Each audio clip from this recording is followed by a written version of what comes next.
as Justice mentioned, I'm Seykora, and this is actually an image from that solo exhibition that he mentioned I did in October at Defiance College in Ohio. And I want to show you guys that for those of you who aren't familiar with what I'm doing now. And I want to start with actually some of the work that I applied to graduate school with and what I was doing in my undergraduate program. This is an image from my undergraduate thesis show. It was a two-person exhibition. And at the time, I was primarily making work out of steel and fabricating these fairly formal compositions, this being a small maquette. I did a number of these maquettes that didn't really range much greater than 2 feet in height, but I did a number of these to explore just like the capabilities of steel and what the potentials of welding were. And some of these smaller maquettes led into larger scale sculptures. This one, which was in my thesis exhibition in undergrad. And at the time I worked in a very accumulative way where I was taking small parts and adding them together to create these larger, more realized forms. And like I said, I wanted to show you guys what I applied to graduate school with because I've taken quite a drastic change in direction since I've come here. And one of the reasons why is because after I graduated from undergrad, making work out of steel was the only way I really knew how to express my ideas, and I realized that that really limited me. And I really disliked this restriction within working with one material. So in the first couple of weeks of grad school, I embarked on making a number of small material studies. And this is, I thought, very similar to kind of the way I was working with those maquettes in undergrad, but these were actually more spontaneous, and I didn't spend even as much time on these because I didn't want to get caught up in the end result of like what the final form would look like. These studies for me were just more of a way to really experiment with new materials and see the capabilities that materials I had never worked with sculpturally could hold for me. And so I was really interested in color, texture, and I worked really in a pretty simple way with some of these materials. For example, with this, these two material studies, the one on the right, I was cutting out pages of discarded books by hand and stringing these pages on a piece of thread. And I was really interested in the tactile qualities of this material study, and I thought, I'm really going to try and push this particular study further, in which this piece emerged out of that. And I would say that this was my first realized sculpture here at Edinburgh that emerged from these material studies. And I was just cutting up probably like 100 or so discarded books, running it through the bandsaw, stringing them on this cable, and once again, really interested in this tactile quality and the texture of these book pages. The material became quite visually transformative, which I thought was an interesting element that I wanted to run with in some other pieces. This made out of felt. I was stringing pieces of felt with fishing line together and working in a very incremental way where I would lay these strips of felt out, gradually getting smaller in scale. And with this piece, some of the criticisms and remarks that people told me was that it reminded them of tar paper, which it wasn't. And I thought that was interesting how this one material could take on this entirely different visual association to it. And so I thought, what if I make my own material that references something? And so this piece was pretty much made out of like a glorified paper mache process of compressing ripped up pieces of newspaper and glue, and then I painted it, put glitter on it to give it that visually captivating effect, I guess. And within that, that really led to some of the more recent work I'm doing now. And this piece, I actually went back to welding, but I wanted to incorporate steel and fabricating with metal with some of these material studies. And within these pieces, these cubes, I'm using a fairly minimal form, that being a cube, but playing with the intersection of interior and exterior qualities of these surfaces. And with these pieces, I'm realizing that my art is kind of an intersection of 60s minimal influences, but also material culture in the sense of materials that are eye-catching and maybe disposable. And the inside of this cube I actually lined with needles from an artificial Christmas tree that I actually cut all these needles off of the tree and lined it inside of this cube. And so it almost took on this effect of looking like,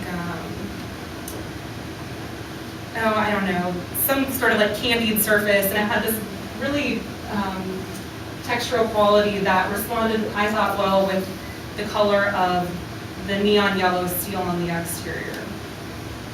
And many of these materials are used to capture the eye or like bring the eye in, and not only with the visual quality of some of these materials I'm using, such as this beam confetti, I'm also interested in patterns.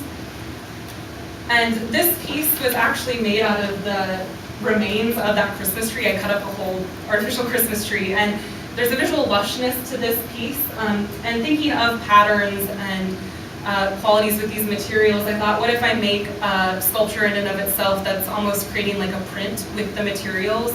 So this trail that you see of the needles coming off of this roll, it's almost like that physical form creating the print or residue that is left beyond.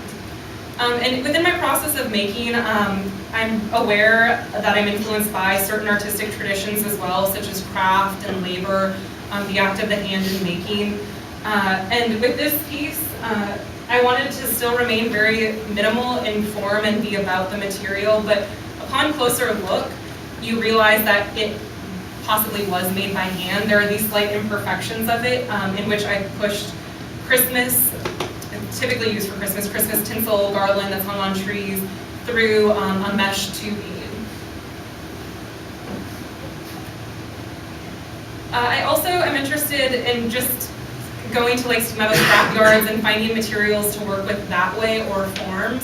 And this was a stainless steel spiral I found at a scrap yard, and I wanted to line the interior with some sort of pattern, and so I used pieces of electrical tape that I actually cut and then lined one by one on the interior of this piece. And working this way, there's actually a pleasant discovery with the way that this piece of stainless steel had coiled. There was a reflection of the pattern within the other side of the steel that I wasn't aware of at the time. And so with this piece, it kind of opened up doors for me in terms of using these like visually captivating materials, things that are reflective maybe in nature, and that kind of opened up doors for me to think of materials that are reflective without maybe using like a mirror of some sort.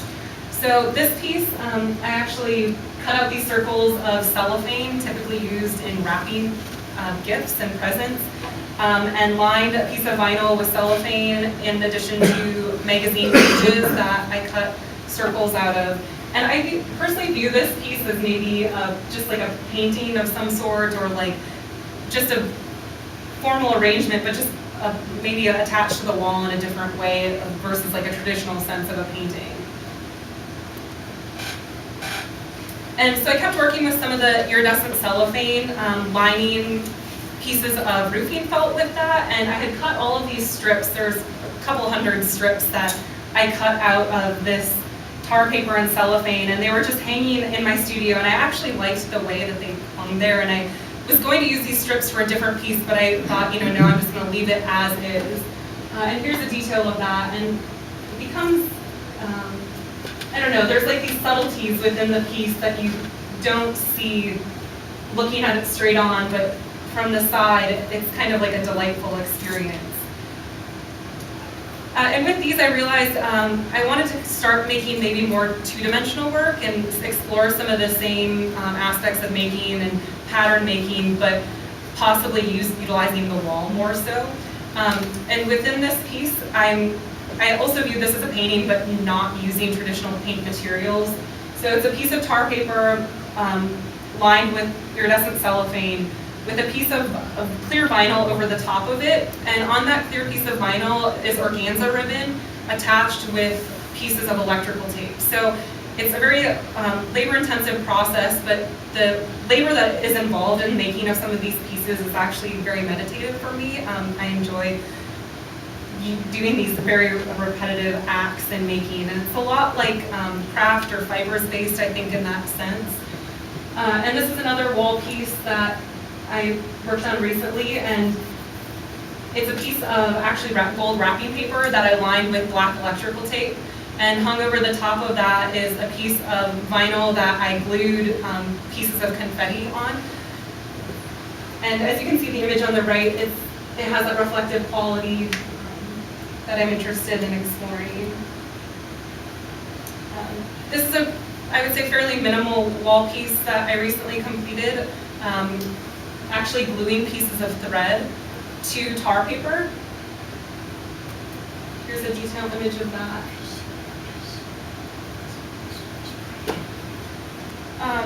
In addition to that, I'm really trying to just push the boundaries of some of these two-dimensional works. If you go to the Erie Spring Show, this piece you will see there. And this is utilizing, once again, non-paint materials, so confetti, nails, vinyl,